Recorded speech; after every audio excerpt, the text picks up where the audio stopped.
Hello and welcome to today's episode of Platinum Talks Wealth.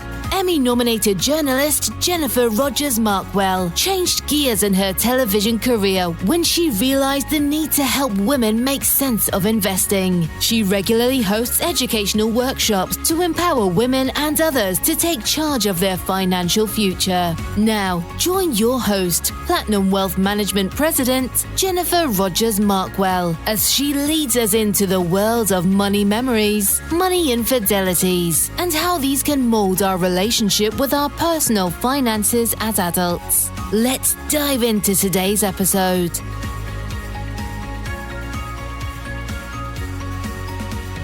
Hi, it's Jennifer Rogers Markwell, and you're joining us on the Platinum Talks Wealth podcast. Today, we're joined by Jacquie Cheun-Jensen. Thank you so much for spending some time with us today. You're welcome. Thank you for having me. Yeah, no, my pleasure. So tell me all about you, all the things, why you do what you do. I am a director of analytics for an accountable care organization, and I really enjoy helping people with their healthcare, and I love helping the community. So I sit on various nonprofit boards as well, and I have a cute 7-month-old daughter and a great husband that allows me to serve the community. So excited to be here. And I've got to say, your daughter is the cutest daughter ever. Well, so we talk about, money memories on this podcast. It affects everyone, and I find them so fascinating across the board because everyone has such a unique and different story. What would you say your first money memory is that comes to mind for you? And how did that help you kind of mold your relationship with money as an adult?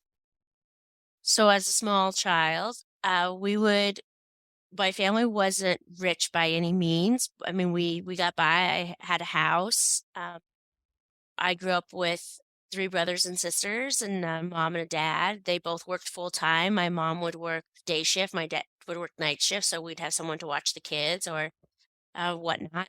So there's be coverage. And if we ever wanted to go on a grandiose vacation like Disneyland or Yellowstone, go across country to go see Yellowstone, but any type of family vacation, my mom would be like, okay, well, if you want to go here, we're going to have to not eat out, or, you're not going to be able to do soccer, to join the soccer team or something of that nature.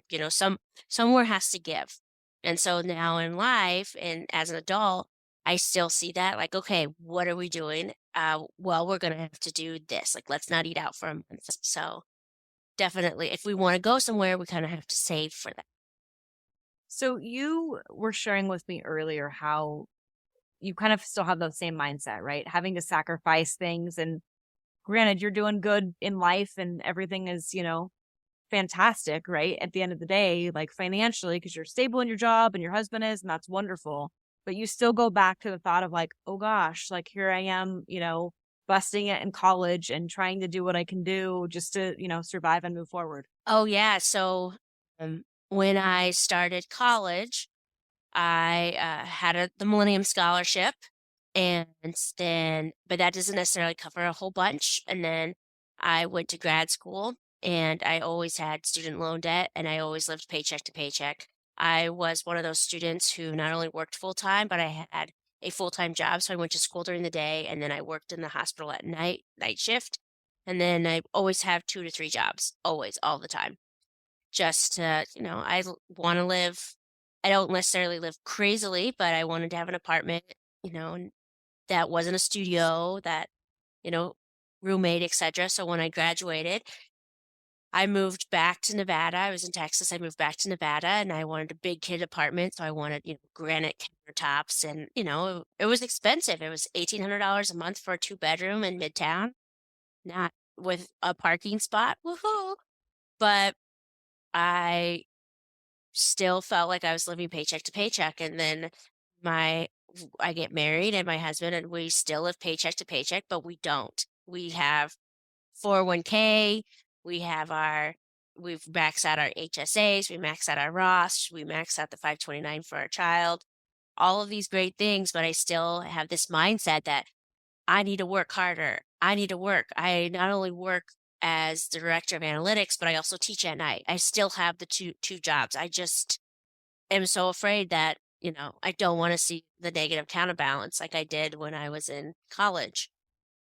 Do you think that's coming from really stemming from your mom kind of giving you that idea that, hey, you've got to sacrifice something for this to happen? Like you can't have it all, right? Kind of Yeah. the You seed that can't have your they're cake and eat it saying. too. That's the saying, right? You can't have your Yeah. cake and eat it too. And yeah, I probably for sure, right? I don't want to give up something, so I'm just going to add something else on. Like my husband says, you can't go work every time I go to Home Depot. That was one of my jobs in college. I was working at Home Depot in the cashier. Loved it, enjoyed it so much. And we need more money. I'll just go get a Home Depot job. And he's like, no, there's a point where you can't make any more money because then our taxes are going to be crazy. And you're just working for Uncle Sam. It's not putting anything in. And I'm like, oh, okay, well. Well, and then when you sleep, like if you're working 2 jobs, you're layering a 3rd job in the mix. Like where do you fit sleep in that mix? Yeah, exactly. And or, time to hang out with my daughter because, you can only have so many fun of the precious moment years, etc. So yeah, it's starting to slow down and getting more bang for your buck. And I think it's as we get older too, like it's finding the balance there. Like what's Mm-hmm. that balance look like? And I feel like time becomes just that really super valuable asset, right? Because time is time. Like you had said, there's 18 Christmases or 18 summers that you have, right? Until your little one is older, hypothetically. Like that time is going to go by so fast. And I mean, quite frankly, it's hard to put a value on time because you can't. Well, that's a funny, because sometimes I say, honey, why don't we just get our groceries delivered, right? That costs an extra $10. Like, why would we do that? Because we don't have time. And that $10 is like, given the fact that if we took our dollar per hour of what we work, who cares if it's $10, right? Or, hey, I don't have time to clean the house as nice as it should be. Why don't we just get a housekeeper? He goes, no, we can do it. It's fine. But time, right? I'd rather not spend our time cleaning the house and go do something else. So yeah. And that's, I think, something that wasn't taught to us as young people either. We talked about what was kind of shared. My grandparents raised me. So that was one of the things that wasn't talked about. Politics weren't, religion wasn't, and money wasn't, right? Amongst a few other items. But those were things that were just not talked about. Like no one talked about saying, hey, you need to put some money in a retirement account so you can retire one day. Like you need to savings, yes, but the other things, not so much. Like time was never taught as this is very important and valuable and you want to balance things out. You want to be putting money in these different buckets so you can have more time. Like that was never a conversation. No. What do you think that you're going to do? And I'm kind of putting you on the spot a smidge, like with your little one, right? Like these are lessons that we weren't necessarily provided, but we kind of navigated the best we could to a certain extent, by all means. And generationally, it's a little different now where there's not as many taboo topics per se. Oh. How do you think that you're going to share with your little one, some of the ins and outs of this? Well, I'm grooming her to become one of those great hedge fund persons. So every morning we watch Bloomberg. So she's already seeing what the stock market is. Her dad is an economist, so he'll sit and explain that to her. And she gets read the Wall Street Journal every morning. But no, I think I've been would. yeah, right. Like let's start them young. You gotta. I talk to my friends who have kids. There's like different credit cards or opportunities for that. We're actually looking at, in the Wall Street Journal, there was an article about identity theft for children. And so getting all that paperwork together so that I'm like looking at my whiteboard right now because I'm like, that we still need to get all of her paperwork together to make sure we can freeze her credit score so that no one can steal her identity because babies are constantly getting stolen, either by family members or just by health records. Will get like maybe your pediatrician's office has a break in it and they steal the data solely to take the baby's identity, So making sure that gets done and then teaching her about money. I think teaching her about interest rates will probably be something that I will be teaching her. But like I said, my husband's an economist, so he teaches econ at the university as well as he's a pricing analyst. So he'll have that money down pat. Definitely. fantastic. And I think a lot of people probably wish they could rewind and, learn it when they were younger and start doing the right things and teeing it up appropriately when they were younger too. Yeah. Good for Like you. not thinking about allowance. I didn't grow up with allowance. We had lunch money when we were in high school. I used it for food because that's what my mom said. My brother and sister got smart and were like, no, we'll take that money and we save it. And then I buy clothes with it that I want to buy. And then I just pack my lunch. So I'm like, but that money was for food. And so my mom has food too. I'm like, geniuses. Like, I just used it for food. I didn't think about saving it. You followed the rules. Yeah. It's so money memories, I feel like also go kind of hand in hand with like money infidelities rather. Like we hear of them. Some of us have experienced them. It's something we've heard, completely across the board in different stories just on this podcast. What are some money infidelities that you're open to sharing, either that you've experienced or heard that you feel like people could learn from? I think just for my godmom, she had something happen with her. Her husband passed away unexpectedly. He didn't have a will. They went through 3 years of probate. Oh, So, he had multiple houses, multiple things everywhere. It was very difficult to get through everything and then have to figure out how to split everything with, his living kids, his first wife, her, all, and getting all that in order and going through all the paper, and understanding how that works. So if you're passing away, always have a will, right? So my husband and I, we just came back from Paris. We have a will. I made sure, we made sure who had guardianship over our daughter, what our wishes were, etc.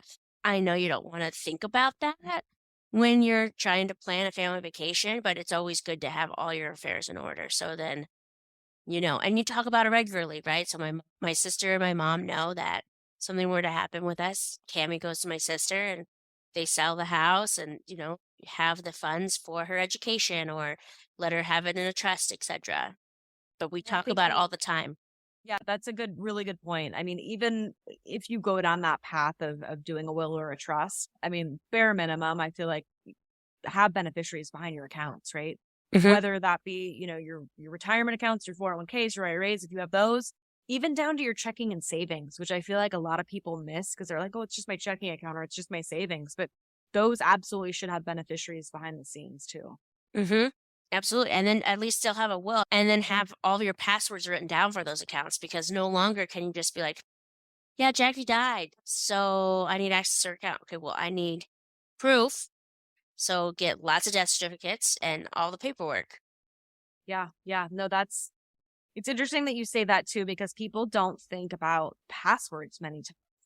That's one thing. I actually taught a class last year, and one of the things was actually putting kind of a family love letter together for your family with passwords, with where accounts are. I mean, even things like pictures, right? People don't think about pictures that they wouldn't have access to on social media potentially. If something happened to someone, those accounts can get locked down. Yeah. So, I mean, absolutely. Facebook has a option where if you pass away, who's your account holder so they can get into it, your right. Facebook account, because a lot of things is on social media, etc. But yeah, no one's going, you can't call the IT help desk and say, hey, I'm locked out of my account if you're not that person. And sometimes there's not IT help desks to call, right? So Right. then you're like, who do you call? There's no one there. Like, what Yeah, do you do? so you need to know your passwords, at least for the financial things, right? Like, hey, if you don't have access to my Instagram, okay, well, Yeah. I'll just be living in the abyss. I'm sure many of us don't know our passwords to MySpace, which is probably still up and running somewhere and on some server. Right. It probably is. It probably is. So I want to also touch on one thing that you shared that I don't think we talk about nearly enough, and it's communication, ironically, right? Communication. Yeah.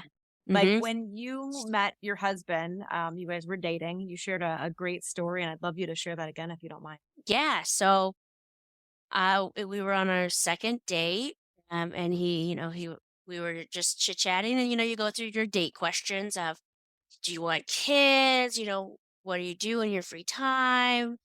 And, one of the questions, well, I don't know if he asked me or I just kind of said it, but I said, I look like a catch. I have a full-time job. Yeah. have a doctorate, I'm doing great, but I have some bad news for you. Will only bring to this relationship debt. I have a huge student loan bill, and that's, you're going to be taking that if you marry me. Like, if this goes farther or ceasing, I have student loan debt. And I was just very upfront about it. And he goes, oh, okay. Well, how much are we talking? I'm like, 6 figures. You're going to have 6 figures of student loan debt. I got news for you. He goes, oh, okay. And even still, we talk about it and like, what does that look like? Because it's an income driven repayment. So every year the payments change based on income, etc. So what does our budget look like this year? What does this look like?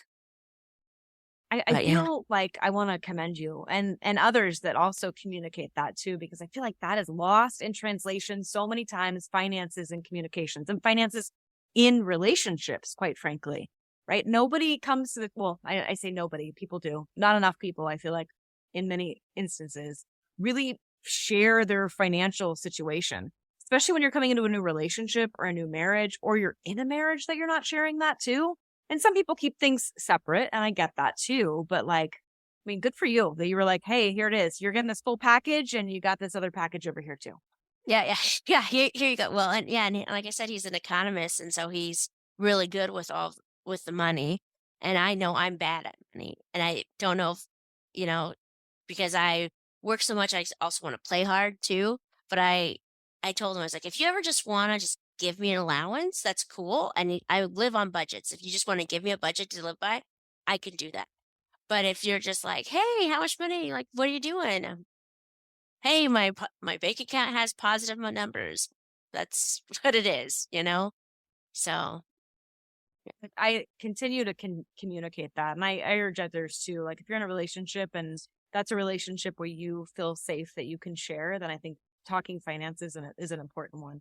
I always tease. I'm like, it's Big Friday night in our house, glass of wine. We'll talk a little budget. Like, it's, yeah, very romantic evening. Yes. We do the same. I mean, like the first payday of the month, at least for me, it's my teaching gig. I'm always like, okay, we get to go out to sushi. Let's go out to sushi. And we talk about it and go, and he always asks, how you doing? You paid off your credit cards, right? Like, do you need money? It's like, no. I'm like, do you need money? Because I make more than you. Do you need money? And he's like, no, I got it. I got it covered. So we just go back and forth. We're on each other's accounts, but I have him have his accounts and I have my accounts. But so we just pay certain bills out of certain accounts, but we're all on everything. But he just still's like, what do you got? What kind of debt? What can I help you with? That's awesome. And you're communicating that. That's even better. Mm-hmm. Well, one thing before we wrap up, I always like to ask, what are some tips and tricks that you utilize in your household to save money? Well, my husband's ruined shopping for me because he says sales are arbitrary. Sales are not real, So if you just need it, then go buy it. Like, don't justify it. If you want it, go get it. I mean, there's not a thing, I guess. And it's true. I go to the store and then I Google it and it's different prices everywhere. So I'm like, but I would know. I mean, that's what he does, right? I know. Yeah. So he's like, those are just arbitrary stuff. I'm like, why do you have to ruin shopping? But I guess, the question is, and this is like the $1 million question. I mean, if you're Googling and you're searching everywhere, you can find a better price though, right? Like, not necessarily a sale, but a better price on something that's offered at a different place. Yeah. And but I always am attracted like a moth to flame of sale. It was 50% off. Yeah, sure it was. I would say we just check your accounts every day. But we pay our bills first, and then whatever's left over, we talk about that. Always pay the bills first. But yeah, for us, I hate the person who own it. If you aren't comfortable with money I know I'm not comfortable with money. I know it will go through my hands like water, right? I'll go shopping all day. It's a sale, on anything. And I know that, and I know I'm bad with money. So if you're bad at money, like I am, own it and be willing to grow and learn. But, if your spouse is good with money, let them, do it and be there and sit next to them and have them teach you how to do it. Now, being with him for 4 years, I know what a 401k is. I know what a Roth is. I know all these great things, and I know how to use a spreadsheet and use Excel. And now I know what an amortization table is. Fantastic. Yeah. Yes. And I never do that. So own that you don't know it. Don't fake it till you make it when it comes to money. Yeah, I think that's fantastic advice. And also like being together, right? Don't hand it off to, your partner and be like, hey, that's the person. Because what happens if something happens to that person? You want to be a part of that too. Well, and you see that you talk about it all the time, Jennifer, on women and owning so much, and so many women don't necessarily know their husband's accounts or their partner's accounts, and then they pass away, or my grandmother had that. Grandpa passed away. He was in lots of debt. She didn't know. She never saw the account. She didn't even write a check. She's never written a check her whole life. She's 87 years old, doesn't write checks. Now she does because Grandpa died. And so now she had to take care of it. But she knew nothing. She didn't even know where accounts were. So at least be there, sit down, with your partner and work on the finances together. Totally. No, fantastic advice. And that's why I am where I am and why I'm doing what I do, right? Truly very similar story with my grandparents. When he passed, he was the guy and she was like, oh gosh, we're mourning the loss of him. And oh gosh, right? Don't want to put yourself in that oh gosh moment ever. Mm-hmm. Yeah. Well, thank you so much for sharing and spending some time. I appreciate it greatly, Jacquie. You're welcome. Thank you, Jennifer. All right. And thank you all for listening or watching the Platinum Talks Wealth podcast. If you enjoyed today's podcast, Platinum Talks Wealth, please subscribe and share. For more information about Jennifer Rogers Markwell or Platinum Wealth Management, please visit www.platinumwealth.net. Securities and advisory services offered through LPL Financial, a registered investment advisor, member of FINRA and SIPC. The opinions voiced in this podcast are for general information only and are not intended to provide specific advice or recommendations for any individual. To determine which strategies or investments may be suitable for you, consult the appropriate qualified professional prior to making a decision. The guest speakers and their companies are not affiliated with or endorsed by LPL Financial or Platinum Wealth Management.